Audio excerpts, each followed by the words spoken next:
Assalamualaikum warahmatullahi wabarakatuh. Salam sejahtera untuk kita semuanya. Om Swastiastu. Jumpa lagi bersama saya, mantan pemuda pelopor tahun 2015 sebagai penggerak nasional. Saya berada di lokasi wilayah perkebunan ya. Sebenarnya lahan perkebunan, cuman saat ini saya lagi tanamin tanaman pertanian, yaitu kacang tanah. Ini sebagaimana video saya yang sebelumnya, karena ini sudah memasuki masa-masa pertengahan menjelang panen.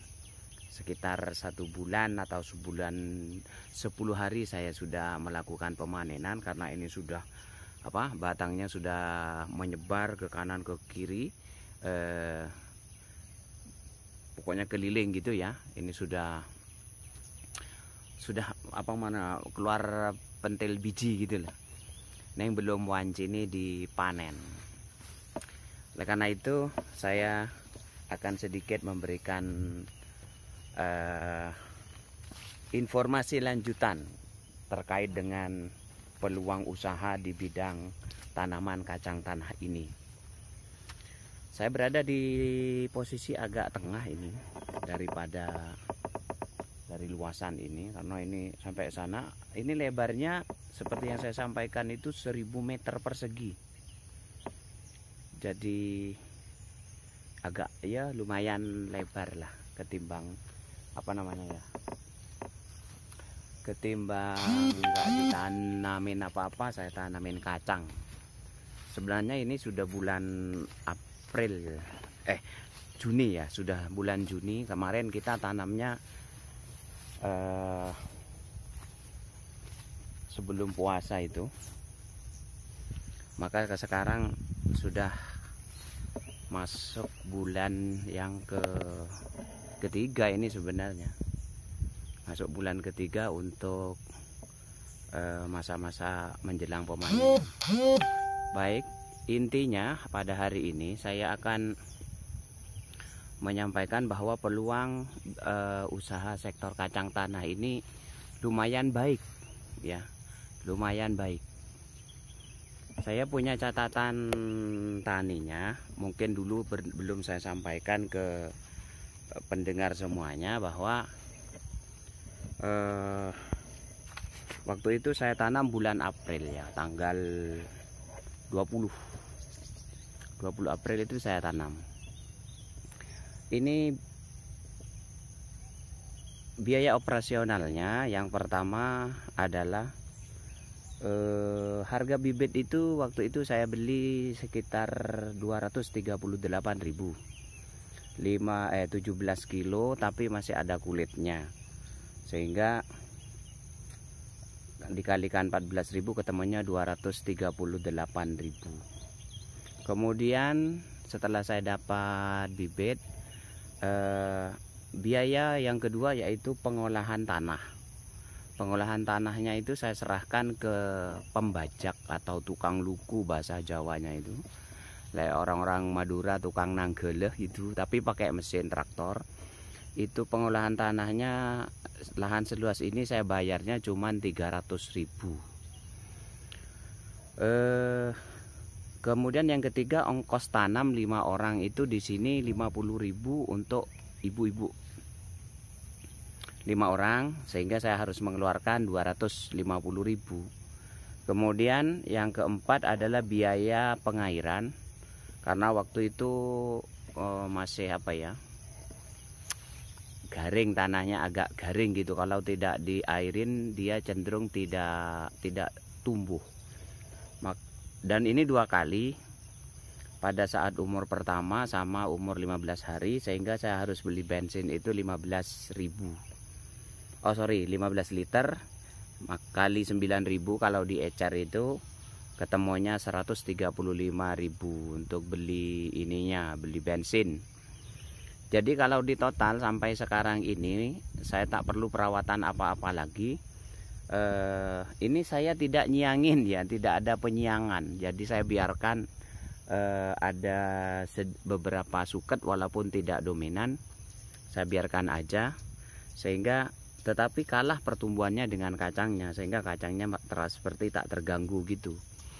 Ini hitung-hitungan biayanya ini. Oke. Ya. Sehingga kalau di total keseluruhannya saya mengeluarkan sampai ke bulan ini, sudah memasuki bulan ketiga ini, 923.000 untuk perawatan sampai menjelang panen ini. Tapi kemungkinan bisa-bisa aja nanti ada pengeluaran tambahan ketika mau panen, saya harus pengairan lagi. Entah nanti berapa nilainya. Jadi kalau dihitung-hitung ya hampir 900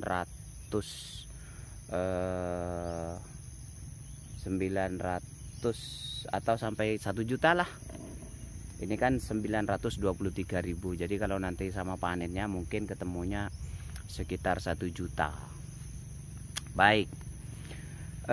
Tapi saya sebelum tanam itu sudah punya estimasi panen. Saya sudah konsultasi sama beberapa orang yang telah mendahului kita dalam hal bertani kacang tanah. Kalau katanya itu, kata orang-orang nih, walaupun belum tentu 100% benar, kalau misalnya 10 kilo bibitnya, maka dia akan panen 3 kali lipatnya, berarti 300 kilo. Jadi kalau saya ini misalnya 10 kilo, ini kebetulan perkiraan saya ini 10 kilo waktu itu, karena ada tambahan-tambahan. Jadi kemungkinan ini 300 kilo lah, 300 kilo sampai 400 kilo kira-kira dapatnya panenannya, antara 300 kilo sampai 400 kilo. Kering loh ya, kering, bukan basah, kering tapi masih ada kulitnya itu.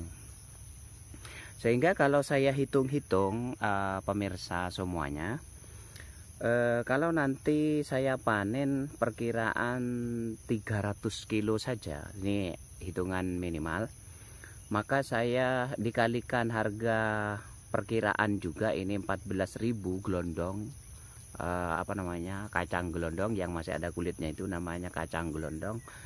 Itu dikalikan 300 kali 14.000, itu ketemunya masih 3.014.000, 3.140.000, 3.140.000. Jadi ya ada keuntungan sekitar 2 juta.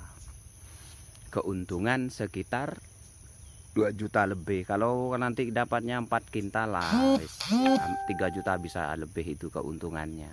Jadi saya setiap bulan itu bisa dapatnya 1 juta dari budidaya atau pertanian kacang tanah. Ini kalau saya hitung semua minimalis loh, 3 kilo.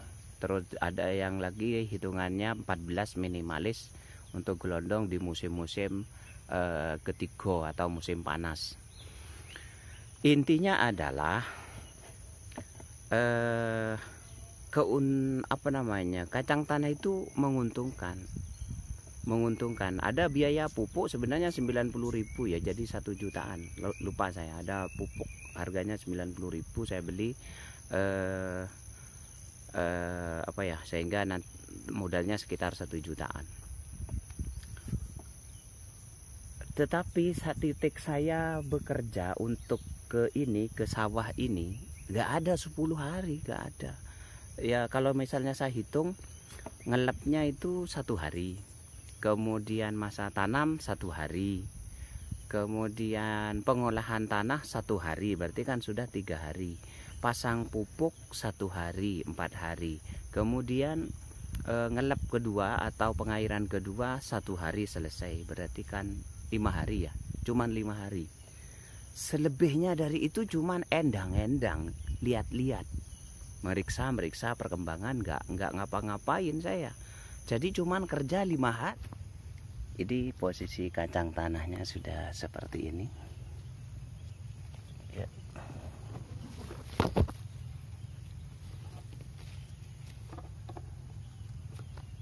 Jadi sudah mulai mancep-mancep gitu ke tanah.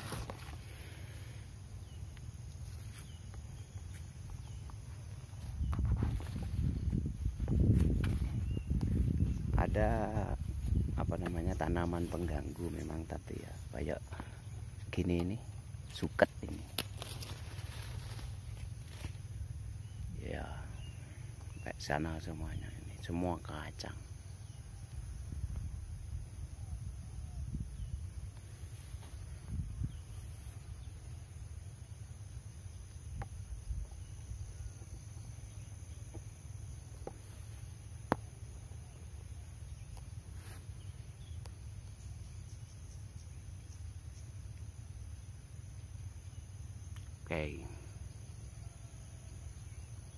Oke. Jadi kalau nanti saya tambah dengan musim panennya, panen membutuhkan 2 hari, maka totalnya ya sekitar 7 hari sampai 8 hari bekerja saya seakan-akan bekerja full 1 hari di pertanian tanah ini, kacang tanah ini. Sehingga kalau dikonversi untung 2 juta atau 3 juta bagi 8 lah. Ketemunya berapa itu saya dibayar per hari loh yo. Karena orang itu bekerja hitung harian. Bukan hitung bulanan. 1 bulan katakan 800.000 gajinya. Tapi kalau dibagi 1 bulan 30 hari ketemunya kan sekitar 26.000 per hari. 26.000 per hari itu kalau dihitung jam-jaman dia kerja 8 jam. Ya 26 bagi 8 lah, kurang lebih 2 sampai 3.000 itu sak jam kerjanya. Kan lebih baik dodolan sayur mayur di mana di pasar itu. Sak inting sayur kangkung atau apalah harganya 500, nanti payu 10 inting kan sudah 5.000, lebih keren itu. Lebih keren menurut saya daripada kerja-kerja hanya dibayar 1 jam 3.000. Kacau itu menurut saya pola pikirnya. Tapi semua itu pilihan ya, saya pilihan. Orang boleh memilih yang mana saja, dia berhak menentukan nasibnya, cuman harus terinspirasi oleh sesuatu yang visible. Dan memilih suatu bisnis itu juga marketable. Jadi jangan sampai kita bekerja tapi ternyata untungnya kecil. Sampai jumpa lain waktu. Semoga video ini menginspirasi Anda atau memberikan masukan kepada untuk lebih baik lagi di masa-masa yang akan datang. Terima kasih. Assalamualaikum warahmatullahi wabarakatuh.